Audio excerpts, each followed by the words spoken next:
अब प्रभु की वो सुंदर छवि को देख के मनमोहन क्या कह रहे हैं, नंद महल कर जोटा डायो और बरसाने से सीतो आयो। इधर राधा जी का जन्म हुआ है, उधर कन्हैया जी का जन्म। राधा की महिमा अद्भुत है। राधा तुम बड़ भागिनी कौन तपस्या तीन लोक 14 भुवन सो तोरे। जो कन्हैया तुम्हारी सेवा में आया है, तो आज बरसाने की गोकुल की जो गोपियां हैं वो आज नंद महल में पहुंच रही हैं, बड़े सुंदर भाव से बधाइयों को गा रहे हैं। आप भी बड़े सुंदर भाव से बधाई गाएंगे। इसके बाद इन बधाइयों को सुनकर के राजा अधिराजा भोजराज कंस मामा कंस अपनी बहन पति को भेजेगा, जिसका नाम पूतना है। क्या कहा मेरे प्रभु ने कि चलो देखे आए नंद घर। कभी गा रहे हैं बड़े भाव के साथ कि चलो देखे आए नंद घर लाला हुआ। चलो देखे आए नंद घर लाला हुआ।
बोली सावरिया सरकार की जय हो, जय जय। आज श्री पृथ्वी के सारे ब्रजवासी बाबा नंद के महल में पहुंचे और बाबा नंद के महल में बड़े सुंदर लीला को कर रहे हैं। भगवान ने बड़े सुंदर भाव से कहा कि आज एक दो दिन नहीं 3 दिन तक नंद बाबा के यहाँ बधाइयां हो रही हैं। जो कोई भी पहुंचता है उनके दरबार में सब कुछ लौटा रहे हैं। गंगादान, धेनुदान, सोना दान सब लौटा रहे हैं। और ऐसा दान जब समय भगवान ने किया मेरे केहू ने बड़ी सुंदर भाव लीलाधारी ने जब अपने विचारों को प्रकट किया, अपने भावों को जब प्रकट करते हुए कहा वक्त भगवान अपने विचारों को प्रकट करते बड़े प्रेम से बोलते हैं। ऐसी वो बधाइयां हुई कि आज की बधाइयों की गूंज मथुरा पहुंच जाती है। जो ब्रज में बधाइयों की गूंज हुई और एक आवाज जब मथुरा पहुंची तो मथुरा में राजा कंस बैठा है सभा में और कंस कह रहा है मेरा काल है, काल है, काल है, काल है, काल है, जो उत्पन्न हुआ है वो मेरा काल है, काल है। आज चिंता हो रहा है।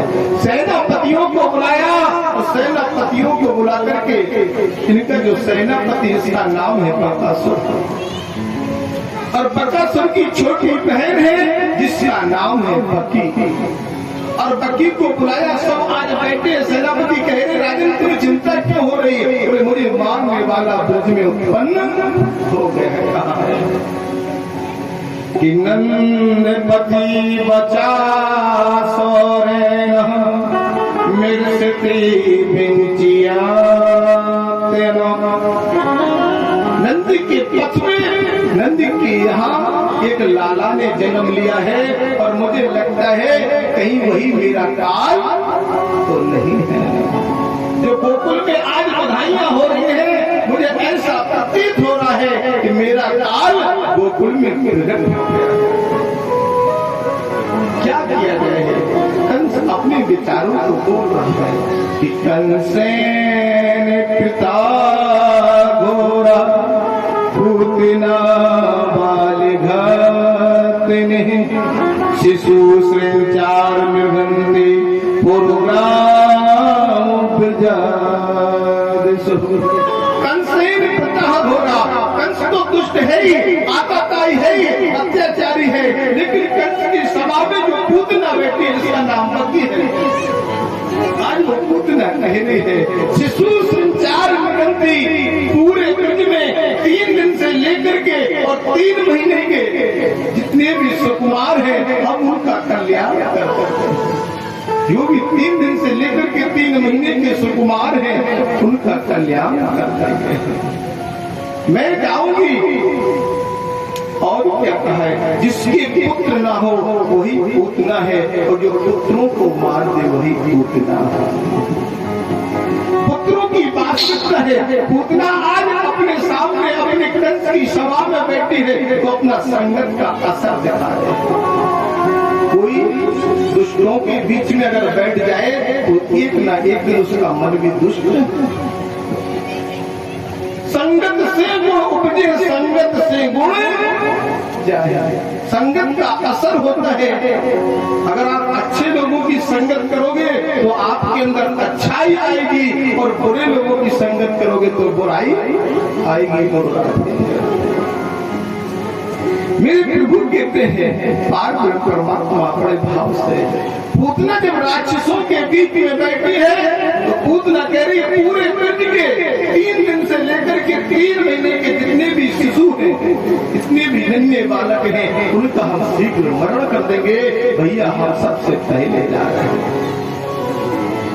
हम पूरे ब्रज में देखेंगे, गोकुल वृंदावन दाऊदी सब जगह जाएंगे और पूरे ब्रज में घूम करके आएंगे। और जिस समय मेरे प्रभु लीलाधारी भक्त भगवान बताते हैं, जो पूतना राक्षसों के बीच में बैठी है तो कह रही कि हम राक्षस हैं, लेकिन चलने लगी उसका नाम बोला कि अगर हम राक्षस बन के जाएंगे तो कन्हैया के दर्शन, तो इससे अच्छा है कि हम मथुरा से जा रहे हैं तो देवकी से मिल लेंगे। हम कारागार में जाके अगर देवकी से मिल लेंगे और देवकी का अगर कोई संदेश मेरे पास होगा तो हम मौसी बन जाएंगे। अगर माँ का संदेश मेरे पास होगा तो हम मौसी बन जाएंगे। तो जब तक माँ का संदेश नहीं होगा तो मौसी बनने वाले, क्योंकि हमें ब्रज का कोई व्यक्ति नहीं पहचानता है, नंद के अलावा मुझे नहीं जानता है कि मैं रिश्ते में देवकी की बहन लगती हूँ, मैं मथुरा की, मैं मामा कंस की बहन। इसलिए देवकी से संदेश लेकर के जाऊंगी तो मुझे लोग पहचान लेंगे। और जैसे ही राजसभा से निकली और राजसभा से निकल के देवकी के पास पहुंची कारागार में, और देवकी से कहा बहन सुंदर वेश बना लिया। राक्षसों के बीच में बैठी थी तो राक्षसी थी, और जब देवकी के पास पहुंची तो सुंदर युवती बन जाती है। और जब सुंदर युवती बनी और देवकी से कहा कि बहन मैं ब्रज में जा रही हूँ और मुझे संदेश दे दो, भागवत प्रमाण करती है अगर देवकी से संदेश नहीं मिलता तो पूतना सीधे वृंदावन गोकुल ही क्यों पहुंची, पूरे ब्रज में क्यों नहीं गई, सीधा नंद बाबा का ही महल क्यों? देवकी ने रास्ता सीधा बता दिया, मेरा कन्हैया तो ब्रज में नंद बाबा के यहाँ पालने में झूम रहा है। पूतना को वो संदेश मिल गया, और जिस पूतना को संदेश मिला तो पूतना आज युवती बन करके पूतना ने वचन दे दिया आज बहन देवकी को, बहन बोले हाँ अगर वो नारायण है तो मेरा कल्याण कर देगा, वो संसार का तुच्छ जीव है तो बहन मुझे दोषी मत करना, मैं उसका कल्याण करके आऊंगी। अगर वो ब्रह्म है जगदीश्वर ईश्वर है तो इस दासी का इस पूतना का कल्याण हो जाएगा, तो अगर वो जीव है तो फिर मुझे दोष मत देना बहन, मैं उस जीव का कल्याण करूंगा। देवकी के संदेश को सुन करके पूतना को ज्ञान हो गया कि वो नारायण है, अब तो मेरा उद्धार होगा।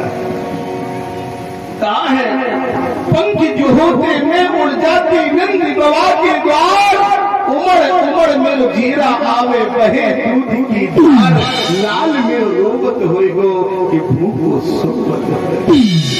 आज संदेश को लेकर के पूतना ने बड़ी और सुंदर स्वरूप बनाया, और सुंदर स्वरूप बना करके जिसमें पूतना पहुंची यमुना के पल्ले पार द्वार पार खड़े हैं बाबा नंद के दरवाजे।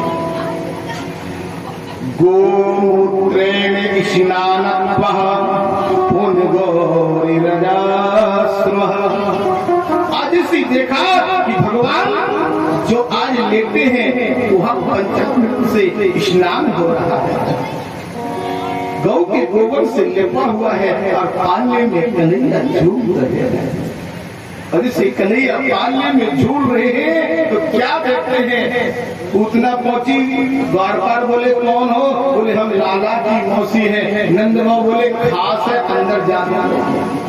भाई कहा गया है फुप्पी बहन भतीजी आवे, ध्यान देना सभी लोग, पीछे वालों से कहना है कि फुप्पी बहन भतीजी आवे और कौन बात पुछिया, और जो सुनने में सारी आ गई धर दई हाथ। अगर घर में बुआ आ जाए, हाँ फुप्पी अपनी बुआ, बहन आ जाए, भतीजी आ जाए तो आजकल लोग सम्मान नहीं करते करते हैं तो उनके नाक सकोड़ती 500 को नोट ले और एक संगे साड़ी और क्या सुनने के हमारी छोटी बहन आ गई तो फिर हाँ मान सकल गुरु राधे हमारे धर्मपुरा वाले दिखाई मेरा नहीं तो आज महाराज हमारी तो संगे जनता बैठे गुरु राधे गोविंद की लीला आदि से पूतना अंदर पहुंची और ये पूतना पूर्व जन्म में रत्नमाला थी। ये पूतना पूर्व जन्म में रत्नमाला थी और रत्नमाला के पास वरदान थे कि जो मेरे आज दूध का पान कर लेगा वो अजर अमर हो जाएगा, जो मेरी गोद में आ जाएगा उसके शत्रुओं का विनाश।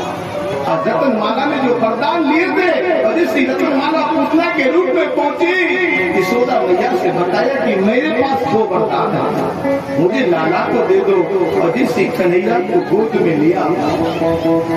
कन्हैया को गोद में लिया, कन्हैया ने नेत्रों को बंद कर लिया और जब कन्हैया ने नेत्रों को बंद किया, मेरे श्याम सुंदर कहते हैं कुछ विद्वान थे असवार जैसे, हाँ मैं सुरेश भैया आ गए पीछे, ऐसे विद्वान पहुंचे बोले महाराज ये बताओ पूतना को देख करके भगवान ने नेत्र क्यों बंद किए? देखो भगवान ने नेत्र एक कारण से बंद नहीं किए, कई कारण से किए, ध्यान रखना। एक कारण नहीं है, पहला कारण तो है भगवान बोले अभी मेरे जन्म को 3 दिन हुए और सबसे पहले हमें महिला का कल्याण करना होगा जो स्त्री है। हमने जब राम का जन्म लिया, जब मैं रामा अवतार में था, जब मैं मर्यादा में था, तब मैंने सबसे पहले कालका का कल्याण किया तो मेरी मर्यादा नष्ट हो रही थी, लेकिन गुरु विश्वामित्र जी का वचन आगे आ गया तो मेरा मर्यादा बची रही और कालका का कल्याण हो गया। एक ही बाण प्राण। जब मैं रामा अवतार में ताड़का को मार दिया तो जब मैं कृष्ण बन करके आया तो अभी तो 3 दिन हुए हैं, पालने में झूल रहा हूँ और मौसी को मारना पड़ेगा, इसलिए भगवान ने नेत्र बंद किए। दूसरा कारण भगवान कह रहे हैं स्त्रों में आज दूध में जहर को लगा करके आई है और हे भोलेनाथ आप जहर का पान करना और रत्न का पान हम करते जाएंगे, इसलिए भोलेनाथ को याद किया है। लेकिन राम के और कृष्ण के जो नेत्र हैं, अगर एक बार दृष्टि भर के कोई देख लेगा उसको बैराग हो जाएगा। भगवान बोले अगर पूतना को मैंने दृष्टि भर के देख लिया तो पूतना अपने कर्तव्य को भूल जाएगी और जब तक हम पूतना का वध नहीं करेंगे तो फिर हम आगे की लीला कैसे करेंगे? बोल रहा उसी समय पूतना के भी नेत्रों में आंसू आ गए। पूतना कह रहे अगर आप नारायण हो एक बार मुझे देख लो मेरा कल्याण हो जाएगा। वो पूतना भी आज भक्त बन गई है भगवान की गोद में लेकर के, जिसकी गोद में नारायण खेल रहा हो वो कभी दुष्ट हो नहीं सकता। बड़े सुंदर भाव से वो कहने लगी है कि तेरी अखियां हैं जादू बिहारी जी में कब से खड़ा